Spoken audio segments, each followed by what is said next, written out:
talk then about one of the key pledges in your area. If you are lucky enough to win and become Health Secretary, you're saying that you would deliver 40,000 more evening and weekend appointments a week, 2 million a year, and you do that by paying staff to work overtimes and weekends. But Keir Starmer said 40,000 operations. Some people have said appointments. So can we just start off with real exact clarity on what these 40,000 things would be? Do you mean hip operations, knee operations, cataract operations, or initial appointments with consultants, which people have also been doing? I wonder if she'll scrutinise the claim that they're just going to be able to get staff to work weekends and evenings. That'll be an interesting one. This reasonable question, what do you mean by appointments? What is covered by the claim made in the first step for all these new appointments, right? Reasonable question. But by starting off your question by saying, well, you want to get the doctors and nurses working evening and weekends, like, you're not going to be able to do that, Wesley. Are we going to see scrutiny of this? It's to cut waiting lists. So whether that's people waiting for a diagnostic appointment or people waiting for those elective procedures that you mentioned, the goal here is to cut waiting lists. And the reason we know this will work is because it's currently being done in a small number of hospitals, including the London hospital I can literally see out of my office window in Westminster.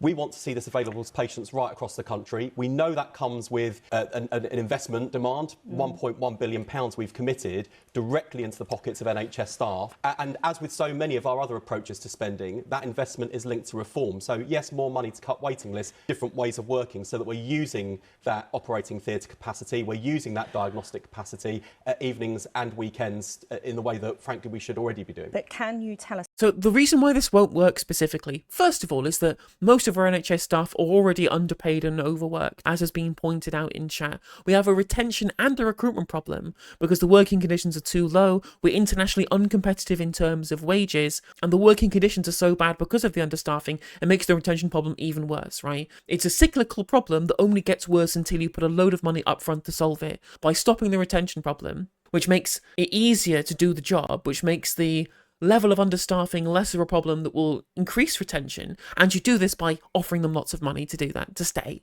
You make an initial investment to keep people now, to save money later down the line, so you don't have to do things like hire agency nurses, for example. We spend loads of money, way over the odds of what we could be spending on actual contracted staff, on better pay, on paying agency work, which is obviously the salary for the staff plus the agency fee on top, which is incredibly inefficient because we fail to do recruitment and retention. And those are the people who usually would end up working evenings and weekends as overtime. They will do it through agency work because they would get paid more to do it on a private contract than they would if they just did overtime within their current NHS timetable. So what Wes Streeting is doing here is saying, I think I can convince doctors and nurses to work overtime for less money than we are already paying them to work overtime through agencies. This makes no sense whatsoever. Keir Starmer said this like a year ago and was rightly called out for being unworkable. So the fact that they're still continuing with this line that we're just going to be able to get NHS staff to work overtime for less than they can get in the private sector,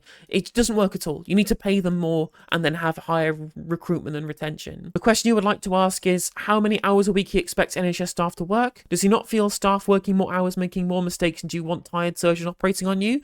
Again, this is just nonsense because the man doesn't have a single clue about how our health sector works, despite being the health secretary. All of this waffle about utilising the spare capacity in the private sector. The spare capacity in the private sector does not exist specifically for what I said, because they're all existing NHS staff working extra time to be able to make more money on these agency contracts, except he expects them to do the overtime for less rather than just paying them more as part of their salary. So silly. Very, very silly from the start of it. And on top of that, there's very little actual extra capacity for the private sector. First of all, because we subcontract out a bunch of operations to private sector providers anyway. And on top of that, they don't have access to basically all of the things that we need to have extra capacity into because they're not profitable. The NHS is where you get this capacity. It doesn't exist. Wes Streeting hasn't got a clue. He doesn't know what happens to the extra overtime hours. He doesn't know that there's no extra spare physical capacity in the private sector, and also doesn't know there's no extra staffing capacity in the private sector either. The man is completely clueless about GPs' contracts, about the relations with the unions of the healthcare workers. He hasn't got a clue about how our NHS works from the base level, and he wants to be in charge of it. He wants to be in charge of the healthcare sector, and he hasn't got a clue. what the mix would be between operations, major procedures like somebody getting a new hip or a new knee, or somebody having that first consultation with a consultant. Can you tell us what the mixture will be? It's not about first consultation, it's to cut the waiting list. And to be clear, we're going to discharge the responsibility to ICBs, the integrated care boards, pooling waiting lists across regions as well, so that we can make best use of facilities, best use of staff. And we're going to trust them. You know, the goal is the 40,000 appointments to cut waiting lists. How they deliver, we're going to trust the front line. OK, so you don't have a specific view. We're not going to be that prescriptive from the centre. Well, that's fine. We want to trust leaders to do the right thing. And they've told us, give us the tools to do the job and we'll do it. And when Keir and I went to one of the Leeds hospitals that's taking this kind of approach, one of the things that was so clear to me was the abundant pride that staff who are delivering that service had, because yes, they're earning some extra money for themselves, you know, really important in a cost of living crisis, but they're getting the waiting list down, they're seeing the benefit for patients. You're telling me that someone who takes money from the private healthcare companies doesn't know how the NHS works? Yeah, crazy. Absolutely crazy that somebody who took loads of money from people with private healthcare investments might lie to us about the necessity of private healthcare usage being a way of bringing waiting lists down when it isn't. Weird that. How strange. I wonder if it'll get mentioned by incredibly reputable high-level journalist Laura Koonsberg in this very specific interview.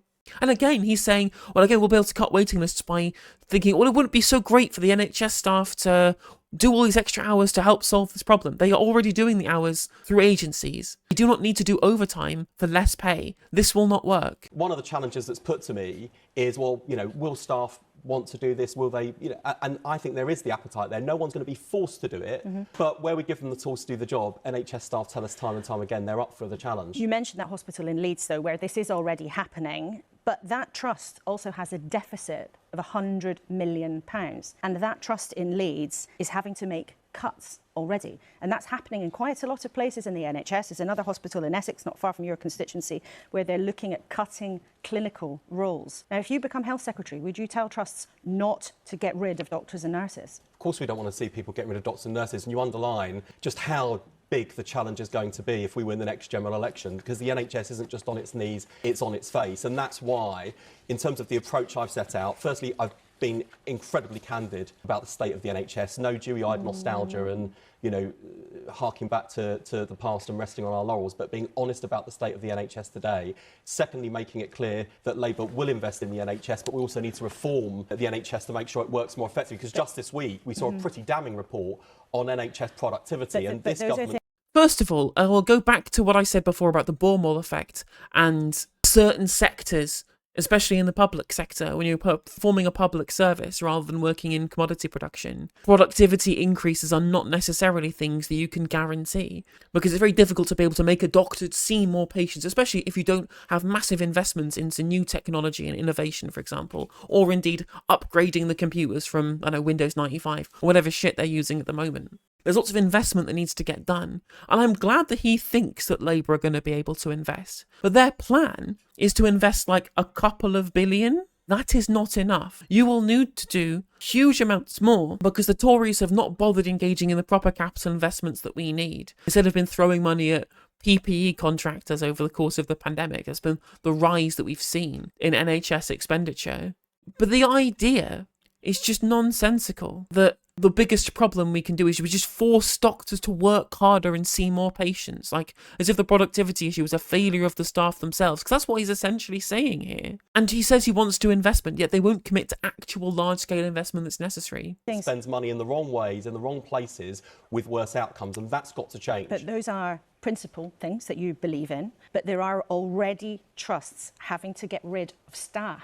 Now, if you're saying, well, you'll put more money in this end, or you'll increase the number of appointments over here, would you also say to trusts, stop getting rid of staff? And if so, would you give them more money so they don't have to get rid of staff? Well, of course, we don't want to see trusts getting rid of NHS staff. So will you give them more money? And we're going to have to work together to make sure that we're not being penny wise and pound foolish. But this is why we need a serious 10-year plan for the modernisation of the NHS, so we don't go through these repetitive cycles of year after year, crisis after crisis. And I'm afraid that's where we are after 14 years of Conservative government. So I can't promise to come in and wave a Labour magic wand on day one and all the problems go away. What I can promise is that we've got the right focus on investment and reform to do what the last Labour government did, which is deliver the shortest waiting times and the highest patient satisfaction But would you ever. tell trusts and tell our viewers that you would tell hospitals to say, do not get rid of clinical staff? Well, of course they shouldn't be getting rid of clinical staff, and we're going to have to work together to deal with the challenge that's been inflicted on the NHS by 14 years of catastrophic But would you tell them not to? Because government. right now, hospitals around the country, and we're talking about the NHS in England, are being told they have to focus on their deficits. They have to focus on getting costs down.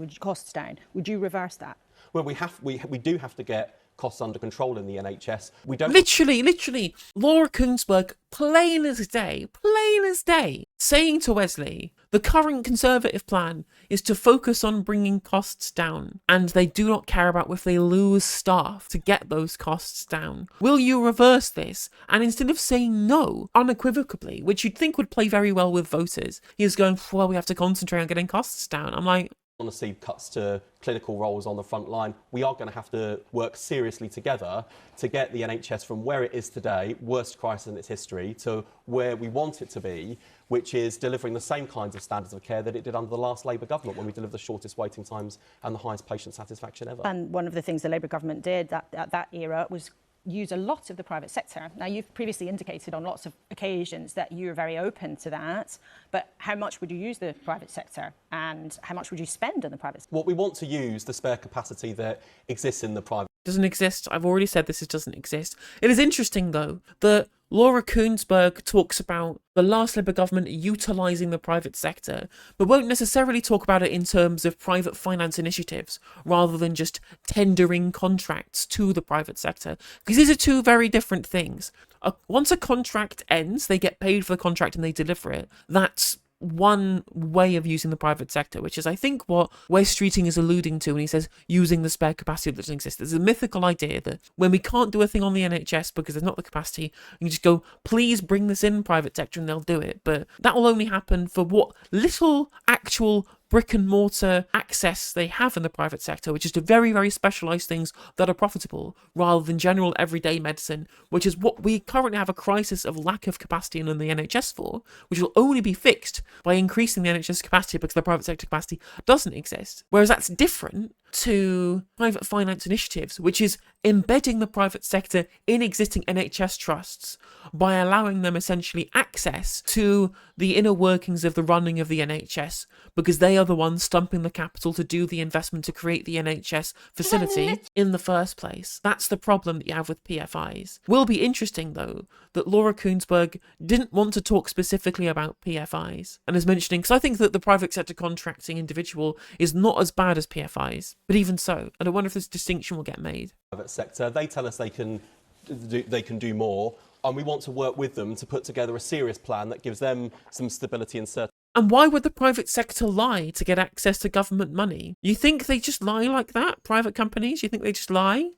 Over the medium term about what they can deliver, at what cost. I'm determined to make sure we get both the reassurance we need on patient safety, but also value for taxpayers' money. So we're going to have to work in partnership. So as things stand, that you don't have a... Well, we're talking already. Part of this is about negotiating in government. So there's only a degree to which we can do this in opposition.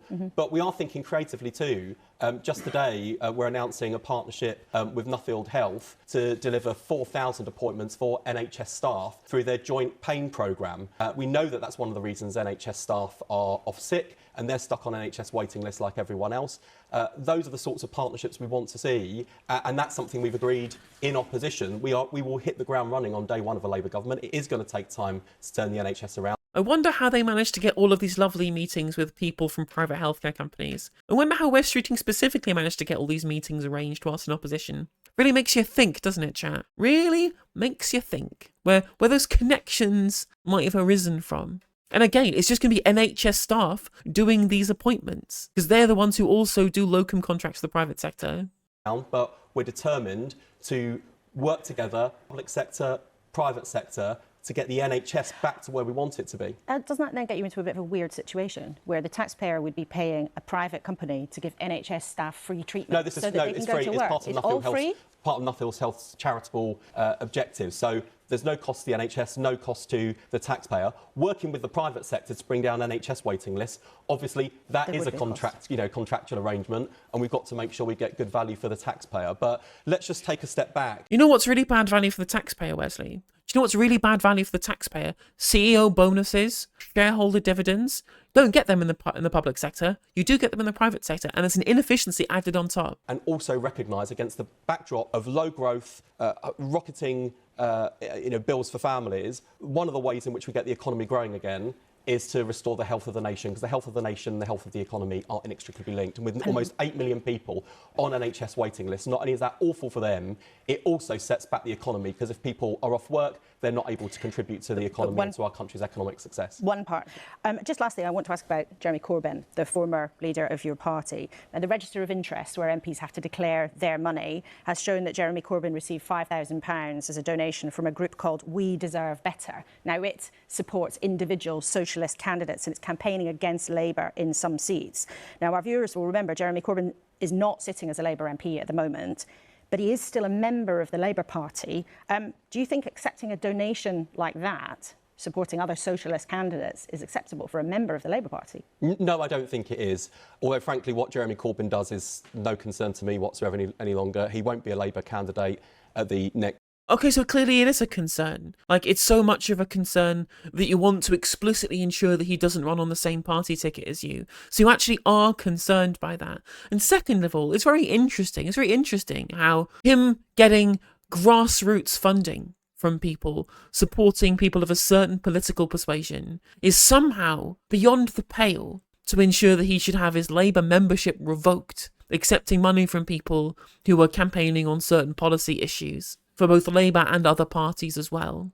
That's beyond the pale, instant expulsion from the Labour Party. However, getting money from apartheid profiteers, getting money from people who are Conservative Party donors, getting money from people who are from venture capital and private equity, who explicitly have material interests posed to the working class, directly opposed to the working class, or indeed personally getting donations from people who have investments in the private healthcare sector as Shadow Health Secretary. These donations, not a problem. Not a problem. Again, I wonder if Laura Kuenssberg at any point will point out the absolute barefaced hypocrisy of this. And again, they keep saying, oh, well, Jeremy Corbyn won't be a candidate at the next election. There was a process that was gone through. Except it wasn't independent, though, was it? Even though disciplinary cases should be done in an independent process, handed down as a judgment by the EHRC. Yet Keir Starmer was the one who took the decision to suspend the whip. The NEC were the ones who created a political motion specifically to block him. Again, not on grounds of anti-Semitism, because then there might be a legal challenge because there's literally no proof that he is, obviously because he isn't. They had to make up a kind of trumped-up reason to block him from standing as a candidate on grounds of the fact that,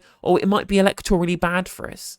A specifically political decision. They did not mention anti-Semitism once in the NEC motion blocking him from standing as a candidate. None of this is an independent process. You just think that you don't want him standing for you because jumbly crumbly bad man. Literally, that's it. Jam man bad is the only justification for this. Next general election, he won't be in Parliament after the next general election, and we've turned the page on that total failure. I mean, you can't say that he won't be in Parliament after the next election, Wesley, when if you kick him out, he'll be standing as an independent and he'll fucking win. He absolutely will win, regardless whether it's Praffel Nagand or whether it's Paul Mason. It'll be especially funny if it's Paul Mason. I know that. I think that chat. But it's very, very presumptuous of Wesley to think that they can beat Jeremy Corbyn in his very, very well-loved constituency.